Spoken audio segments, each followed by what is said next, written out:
계약금 200만 원을 입금했더니 임대인이 연락이 끊겼다. 임차인이 수수료를 아끼려고 비대면 계약을 했는데 그게 화근이 돼서 지금 신고가 한 20여 건이 들어왔고요. 피해액이 2천만 원에 달한다고 합니다.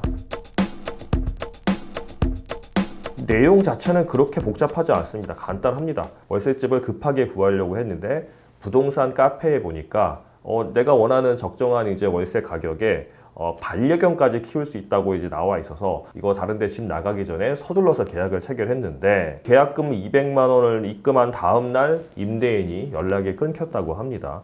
근데 이제 임차인도 확인을 한 모양입니다. 뭘 확인했냐면 그 해당 임대 물건의 등기부 등본하고 신분증, 그 다음에 임대인의 계좌번호까지 다 확인을 했더니 등기부 등본의 이제 소유자, 신분증의 이름, 그 사람의 계좌번호와 그 예금주까지 다 받으니까 맞나보다라고 해서 돈을 입금했는데 이제 이게 사기를 당한 겁니다. 연락이 끊겼죠. 이제 동의인이 피해를 준 사람만 해도 8명이고 그 피해액이 2천만 원에 달한다고 합니다. 그래서 피해 대상이 된 주택도 서울 강동구, 인천시 부평구, 대전시 남구 등등 다양한데요. 이거 왜 그랬냐 하고 보니까 임차인 입장에서는 빨리 들어가려고 마음에 드는 집을 찾았고 다 서류를 보여주니까 급하게 했던 거고, 중개사를 통해서 하자고 했을 때 임대인 측에서 어차피 중개사 통하면 이거 얼마 되지도 않는 거에 수수료 몇십만 원씩 나가게 되는 거니까 그냥 우리끼리 비대면 직거래를 합시다. 그러니까 서류 보니까 맞으니까 보낸 거죠. 이제 사실은 이런 피해는 사실 비일비재한 것 같습니다. 사실 20대한테 200만 원이 얼마나 큰 돈입니까?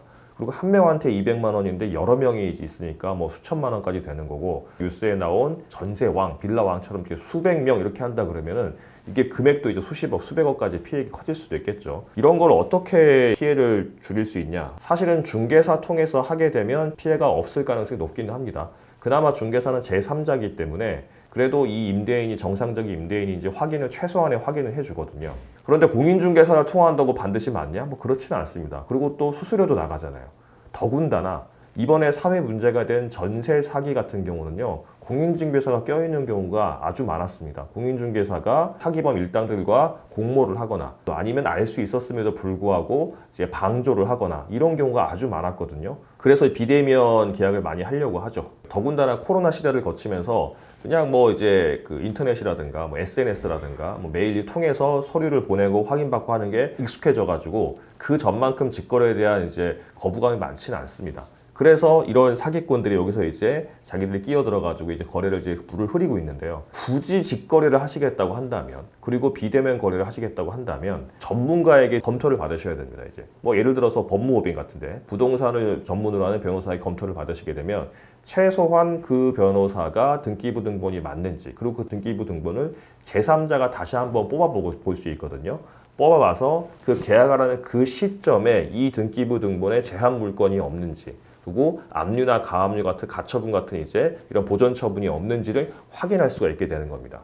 그리고 문이 없다고 하더라도 이게 가끔씩 신탁사에 신탁이 돼 있는데 임대인이 이거 어차피 내 거고 신탁사에 이제 신탁만 이름만 명의만 해놓은 거니까 나랑 계약하시면 됩니다 라고 하는 경우들도 있거든요. 그런데 그러면 신탁의 의미가 뭔지 모르고 해서 나중에 신탁사 입장에서는 대외적으로 신탁사가 소유권이니까 임대할 수 없는데, 신탁사가 동의하지 않으면 임대가 안 되는데 나중에 임대인이 마음대로 임대를 했으니까 나가라 이렇게 하는 경우들도 있거든요. 그런 경우도 있는지 이런 것들을 제3자에게 이제 검토를 받아야 됩니다. 변호사 검토받는 게 제일 좋겠죠. 제일 좋고, 그렇지 않다고 한다면 최소한 공인중개사를 거쳐서 제3자인 공인중개사를 거쳐서 하시는 게 맞습니다. 그래서 당장 빨리 하고 수수료 아끼려고 하시지 말고요. 본인이 직거래 하신다고 한다면 상관없습니다. 직거래 한다고 한다면 변호사에게 자문을 받아서 계약서 검토를 받으시고요. 금액이 크다 그렇게 되면은 공인중개사 통해서 하시면 될 것 같습니다.